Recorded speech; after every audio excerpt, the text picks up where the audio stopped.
Churn Y Talks. This is an initiative of the India Foundation. We have tried to put together a show curated by the youth and for the youth in these dark and depressing times of Corona. We have made a humble effort to bring to you some entertainment and some information, along with some informative wisdom in these times. Before I introduce what we want to do in this section, let me tell you that there are millions of youngsters out there who are doing some amazing work, and we would want to give a shout out to each one of them if you tell us what is it that you want us to talk about. We would also be extremely grateful to you if you tell us what are the personalities that you would want to meet, because this is also a platform where we shall introduce some guests to you and interview them for your benefit. In effect, this is your platform. This is a platform for the youth where you can curate your own show based on what you would like to watch and see. Let me introduce my colleague Aditya to you. On this show, Aditya would be heading the Corona update section. He shall be bringing us news from all across the globe and within India, and will spread some cheer and some joy in these dark times. Aditya is currently the OSD to the Arunachal Chief Minister. He has been working on some interesting policy interventions in the Northeast, and Aditya is an engineer by training, but a poet at heart. You can follow his works on Medium. Which takes me to my colleague Soumya. Soumya is a bibliophile. She is a senior research fellow at the India Foundation and shall be hosting the book review section for us. Sometimes in this segment, she shall be introducing a documentary or a movie also. Watch out for Soumya's segment. This takes me to my colleague Hamsa. Hamsa is a lawyer by training.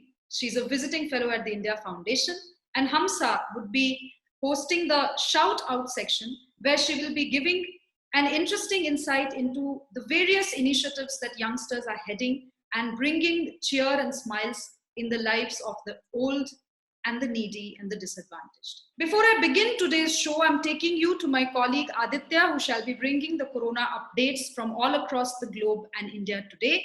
He shall be telling us what's going on and maybe entertaining us with an interesting social media meme or a video that's going on. Over to you, Aditya.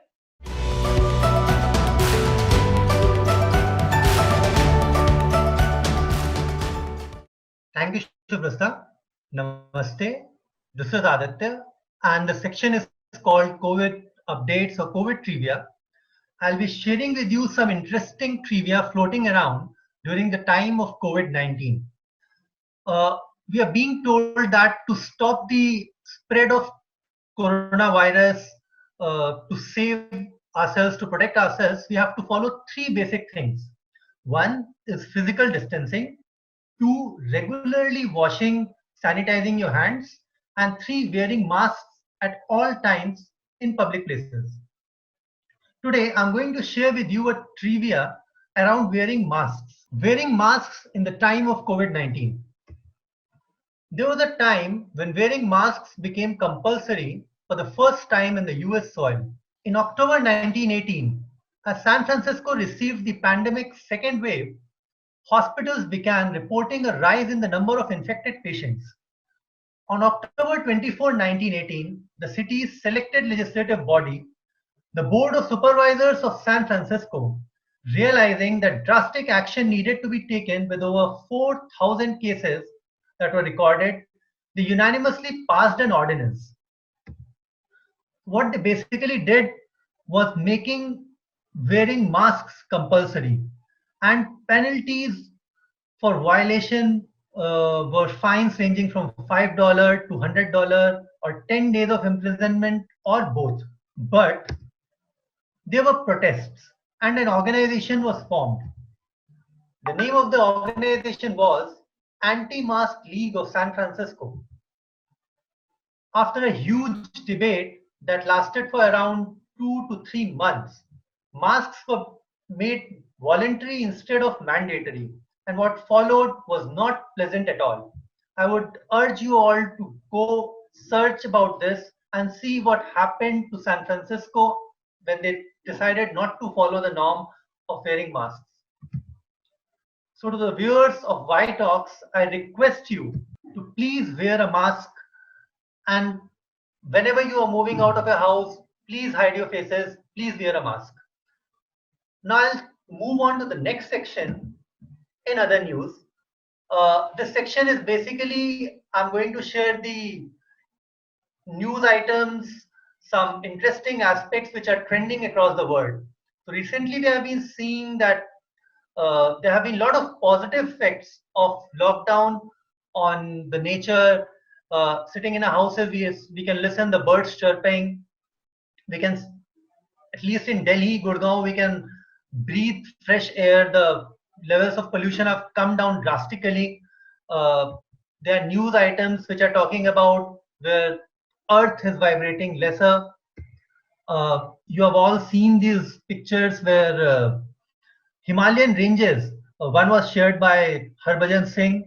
Himalayan ranges are visible from Jalandhar in Punjab. There were also pictures of Himalayan ranges being visible from Saharanpur in Uttar Pradesh. So, with so many news of nature is healing coming to us, some people decided to make a meme out of this. And these memes are damn funny. They are very, very interesting. You must see them. The history to this is Ronnie Becker, who is a design student in Minneapolis.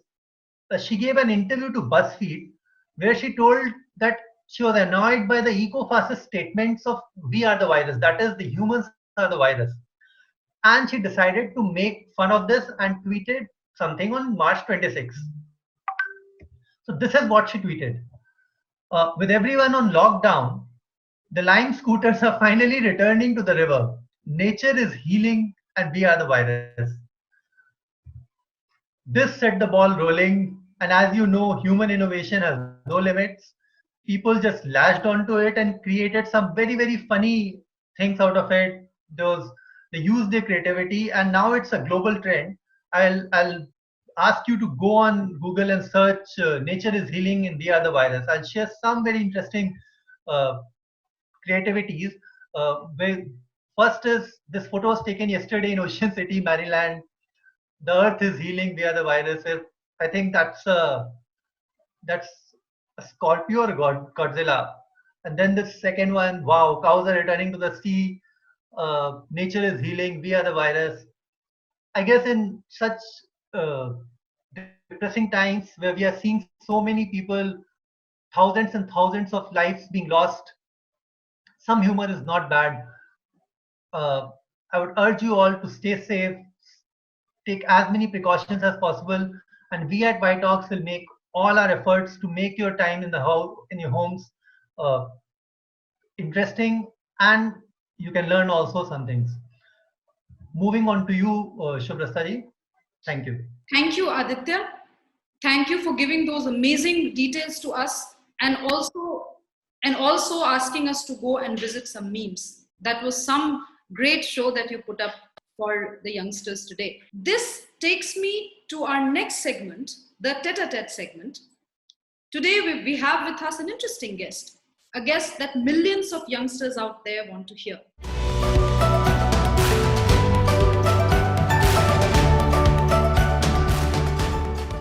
A youngster who has been an inspiration to millions, first-time MP, one of India's youngest MPs, somebody who represents an urban constituency in Bengaluru.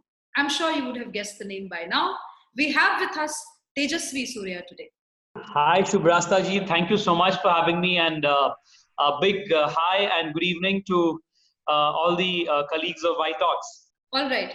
Hi, Tejasvi. How have you been? Well, just like all of you, quarantining and lots of work in the constituency, trying to help out our people, rationing kits, milk distribution, food distribution, trying to bring startups together to do some administrative home delivery of services, administrative innovation. It's been a pretty intense and exciting time.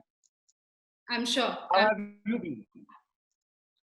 I've been good, Tejasvi. I'm sure millions of youngsters who are watching you and who continue to follow you on your social media and, of course, in your constituency would want to know what is it that Tejasvi Surya loves the most? How does he rewind?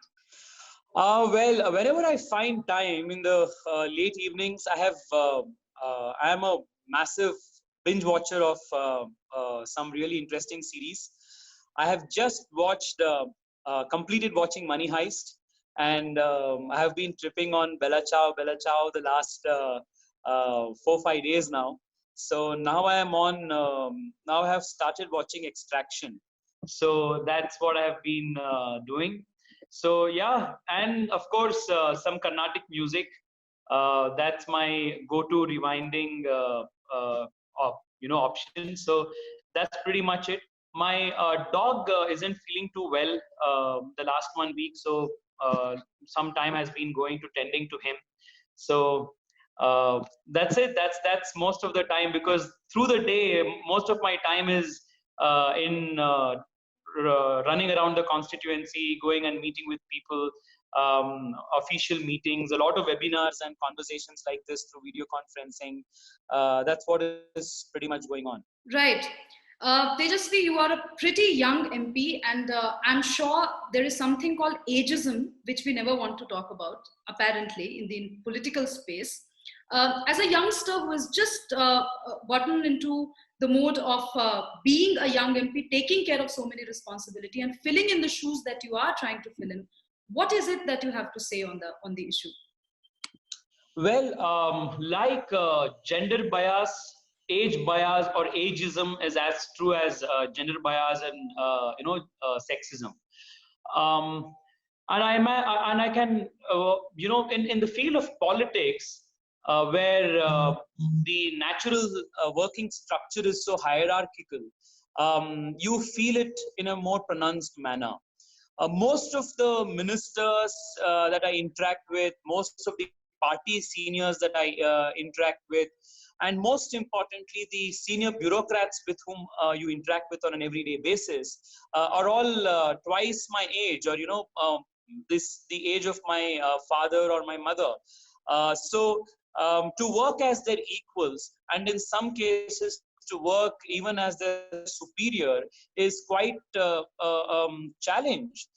More so from their perspective, because we are a very hierarchical society where we are generally accustomed to respecting people because only of their age and nothing else. Nothing wrong with that cultural concept, but in a workplace environment where if you offer, in many instances where you are say junior in age, but you occupy a certain senior position, there is this unwritten or unspoken tension between relationships, where the senior in age but junior in position would not really want to accept orders, or want to or perhaps considers you to be a fluke, or like a one-time wonder or something like that. So when I interact with political leaders or senior bureaucrats, that makes you all the more responsible, because you want to at every instance prove to all of them that you are there not by fluke, but you are there because you deserve to be there. So that makes you work much harder, which in a way is very good, because it always keeps you on your toes, because you want to prove them wrong each time. So like when there's a senior politician or a senior leader, senior in age, there is general presumption that okay, he's been there, done that, seen the world, has maneuvered a lot of things and all that. But with a youngster, the prejudice is always there that he's inexperienced. So you have to always battle to remove that prejudice, so that that extra burden is there. The other thing that I always feel is we generally in our conversations and our workplaces, we generally confuse maturity with seniority. We generally we feel that seniority will naturally mean maturity, but these are two very different concepts. Very young people can also be very mature people and capable people. I think having said that, there are some advantages of being young as well. And the biggest advantage of being young in a very demanding profession is that you have the opportunity to make mistakes and learn from those mistakes. And many seniors, are most seniors rather, are more forgiving of a youngster making a mistake. So I think irrespective of the profession that we are in, if you are a youngster who is just learning the ropes of the profession, it's a great opportunity for us to make a lot of mistakes, learn from them, and become better at what we do. So ageism is a reality, but it's an advantage as well. It makes you be on your toes and perform better, do much preparation, work harder. So that is there. Tejasvi, it's interesting that you mentioned two words which caught my fancy. One was mistakes and the other was sexism. I'm sure you know where my next question would lead me to. Recently, you have been embroiled in a Twitter controversy, which also made to some mainstream media houses. And your 6-year-old tweets were dug out and were perhaps quoted to prove a point that you're not very sensitive to the concern of women and women-related affairs. Would you want to shed some light on that and give your point of view? Oh, well, now that you have asked this question, I will, because, otherwise I thought the entire controversy that erupted, or rather was manufactured on Twitter, did not even merit my response. But point one. Before you respond, there were more than 50,000 mentions around that controversy. So clearly that's something that people of this country, especially on Twitter, would want you to respond on. All right. So the first point is that the fact that a section of people on Twitter went back and dug out a 6-year-old tweet, a 5.5-year-old tweet, and tried to make a controversy out of it today, clearly shows that that section is absolutely jobless. So, we all have a lot of time in hand today because we are all under home quarantine. But these guys seems to be, having joblessness at a completely different level. So good luck with that. The second thing is, what is very interesting is that the tweet in context was never my tweet, but very conveniently, the tweet was made as if it was made out as if it was my own quote by conveniently hiding the fact that it was Tariq Fatah's quote. Secondly, the timestamp was also cut, and in many instances, a new timestamp was even fabricated to give an impression that this was a tweet of a recent, it was a recent tweet and not a tweet 5.5-year-old vintage tweet. So there was clearly a lot of mischief. Fourth point was, why was it that many Congress spokespersons and many people from the left liberal ecosystem, why were they so riled up because I had spoken about Arab women?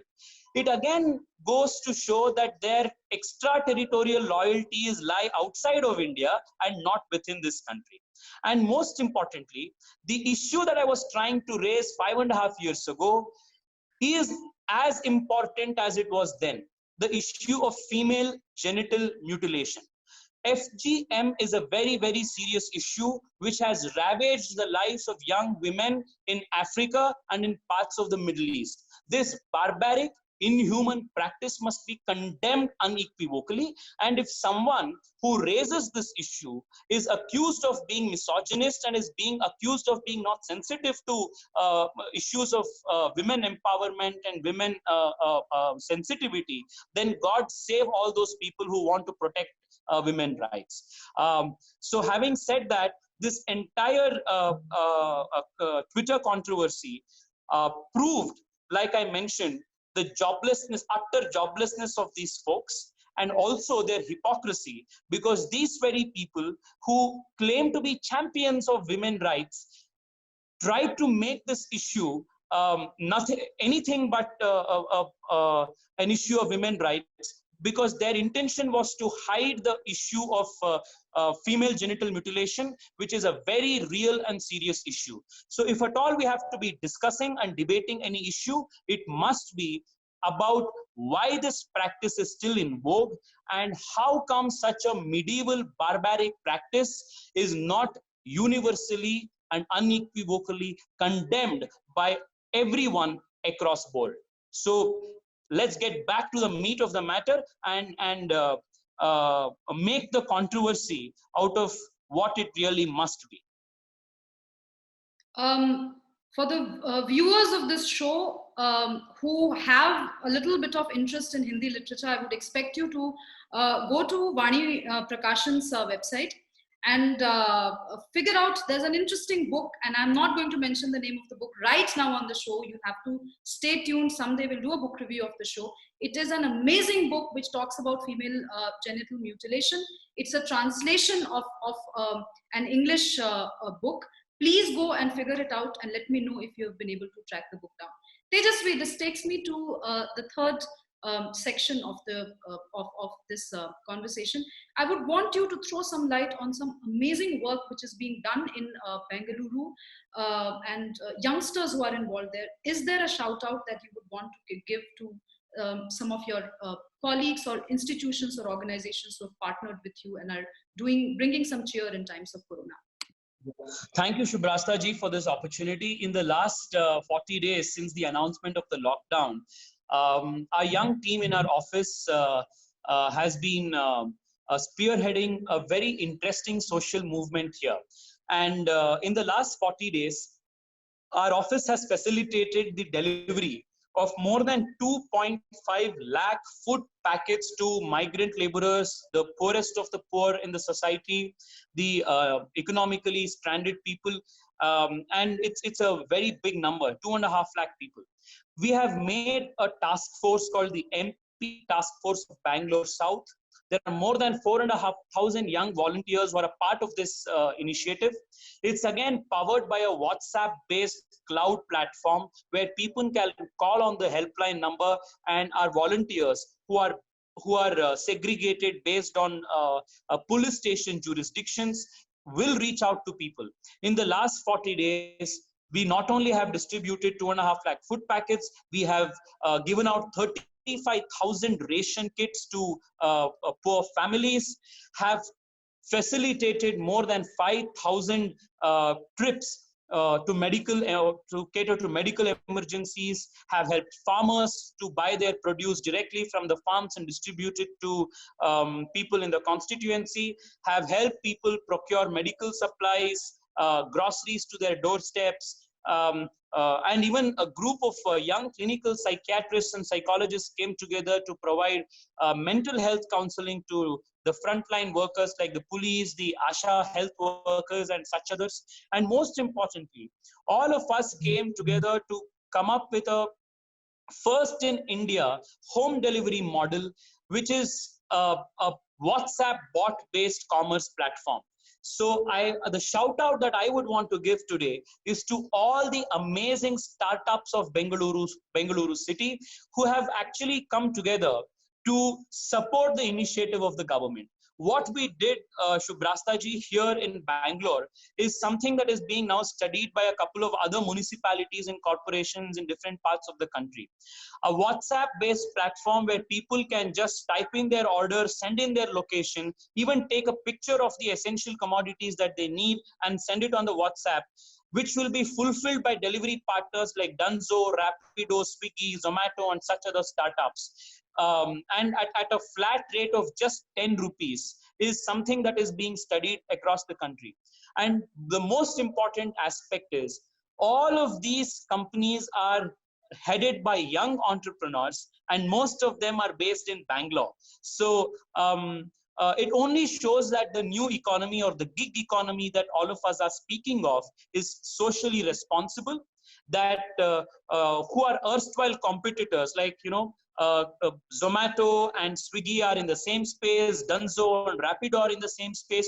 Competitors have become collaborators with the government, and they have come together for a larger cause. So it again shows that young political leadership, young corporate leadership and young volunteerism can actually do wonders for a city. So a big shout out to each volunteer of our team who has made some phenomenal work. We have put out some really inspiring stories on my Twitter timeline, on my Facebook timeline. So please go out and give them some cheer, because each good comment, each blessing and encouragement makes us to go the extra mile more. So when I got this opportunity, Shubrasta ji, last year to contest this election and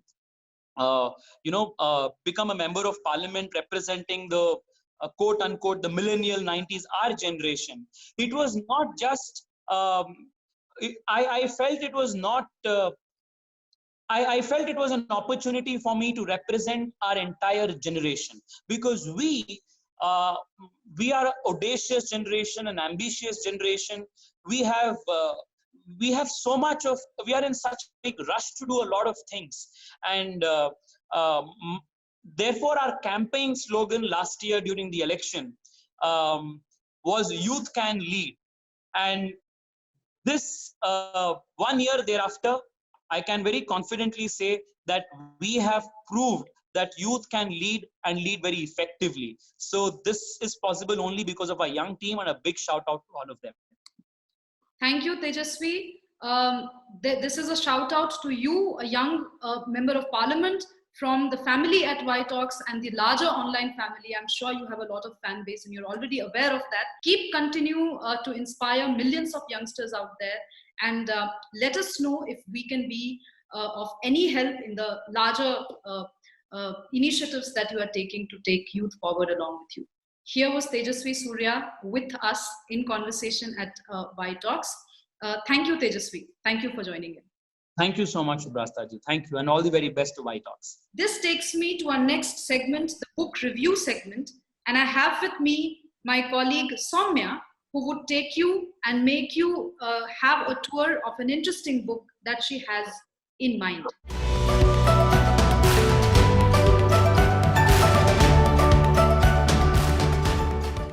Thank you, Shubrasta. Hello, everyone.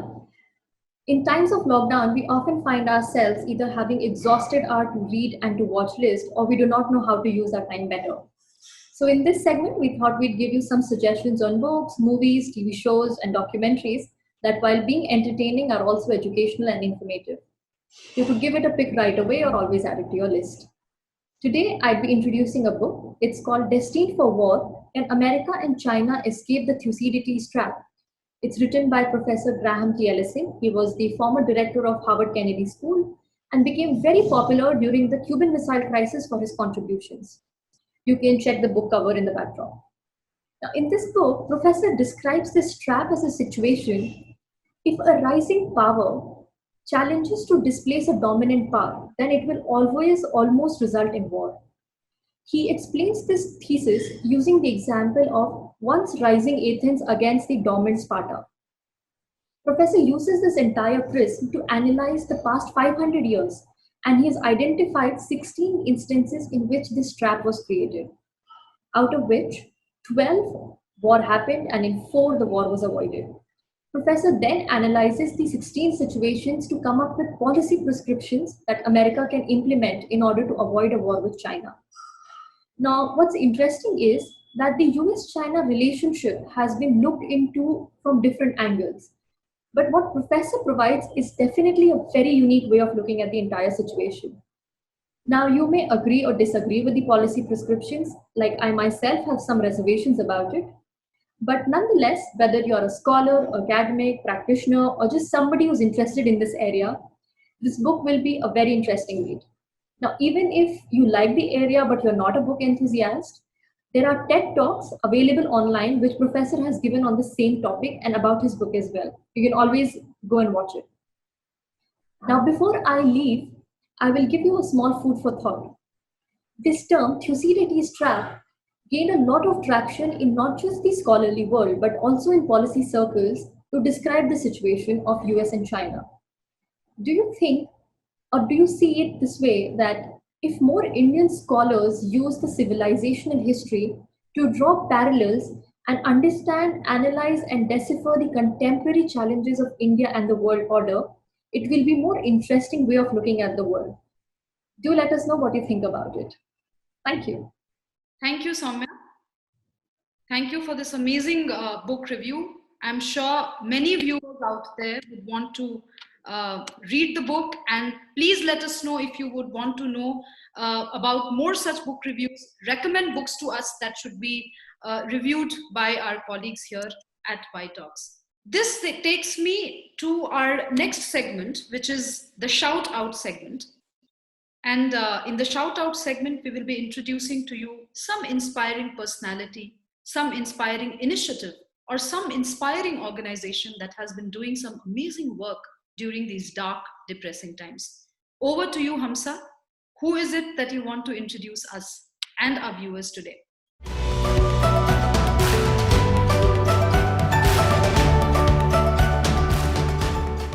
Thank you, Shubrasta.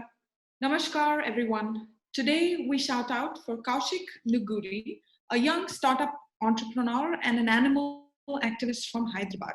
Kaushik, staying at home, like many of us today, has inspired 25 young individuals to become activists themselves through his initiative called the Oho Bhima.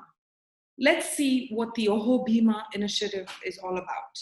Hey, I'm sure most of us are aware of this Indian legend Mahabharata. In this legend, Pandavas had to go for Vanavasam, and those were some really tough days for them. But during these dire days, one Pandava called Bhima used to cook some delicious meals for Pandavas and make them happy.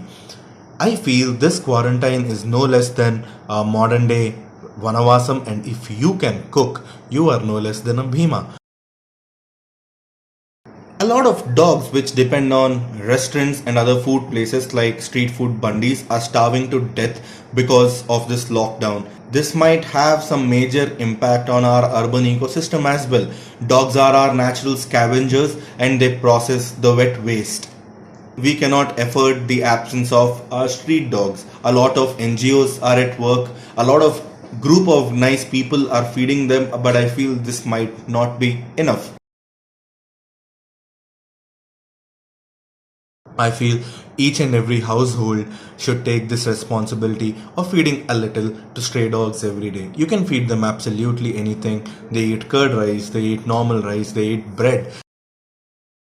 They absolutely can survive on anything. They have some really good metabolism and they are some really strong genes. Please guys, be the Bhima for stray dogs and I'll be the Bhima for you. If you can send us a picture of you feeding a stray dog on our website www.goodboy.kitchen/Oho Bhima, we will send a delicious human meal to you or anyone you would like to post this lockdown. My name is Kaushik and I'm an animal lover. Friends, we're delighted to have Kaushik here with us today. Let's welcome him together. Kaushik, a very hearty welcome to Talks. On behalf of the youth in India and our viewers today, I convey our heartfelt congratulations and appreciations for your thoughtful Oho Bhima initiative. I'm sure the strays would also join us in thanking you today. Thank you for joining us, and we wish you all the very best and pray that you are empowered with more strength to do more in this continued fight against the virus. I just hope everyone in our country just go out there and feed the strays. We cook a lot at our homes, I'm sure, and there are leftovers. Don't feed the dustbin, please feed the stray, and I'm glad I could be a part of this program. Thank you so much. Thank you, Kaushik. Friends, we hope Kaushik has inspired and taught many of us today how to become Bhimas to our strays next door.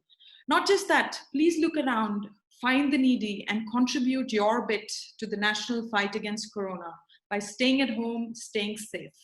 Thank you, and over to Shubrasta. Thank you for that amazing shout out. I'm sure millions of youngsters would be inspired with what Kaushik has been doing and join the bandwagon of Corona Warriors. This takes us towards the end of this program that we curated for you. Do let us know how you like the program. Also, let us know which personalities you would want us to bring on the show to interview. We would also like you to suggest books that you found interesting so that I can pass it on to Soumya and she may review it for the benefit of the larger audience. we would also expect you to keep watching us, keep sharing your insights with us. Follow us on social media, subscribe our YouTube channel, The Churn, follow us on Twitter, follow us on Facebook, keep giving us shout outs and stay in touch. Be safe, stay safe, keep the environment safe. Thank you.